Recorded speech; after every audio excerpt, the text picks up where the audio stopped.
আরে এখানে তো পুলিশ দাঁড়িয়ে, আমাকে তো ধরে নেবে, আমাকে কিছু করতে হবে।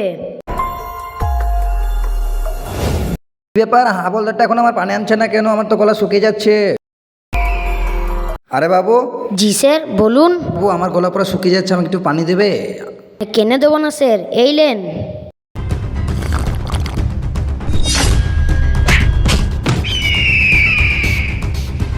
সাবাস ছোটু, তুই এই কাজটা করে ফেলেছিস। চল এবার আমার সঙ্গে। আর আগে বন্ধুরা, আমার এই ভিডিও দেখে যারা লাইক সাবস্ক্রাইব করবে না, তাদের হাত থেকে মোবাইলটা পড়ে ভেঙে যাবে। যদি তোমার মা বাবাকে ভালোবাসে থাকো, তাই লাইক সাবস্ক্রাইব করে যাবে। আমি তোমার কাজ করে দিয়েছি, এবার আমার ভাইকে ছেড়ে দাও। পারবো কেন, এখনো আমার জন্য তোকে অনেক কাজ করতে হবে। পুলিশ? হ্যাঁ আমি। দাঁড়ান স্যার। কি হলো বাবু? স্যার, এই পানিটা খেও না, এই পানিটাতে ঘুমের ওষুধ মেশানো আছে। সত্যি? আমি করতাম না, এটা করতে আমি বাধ্য হয়েছি।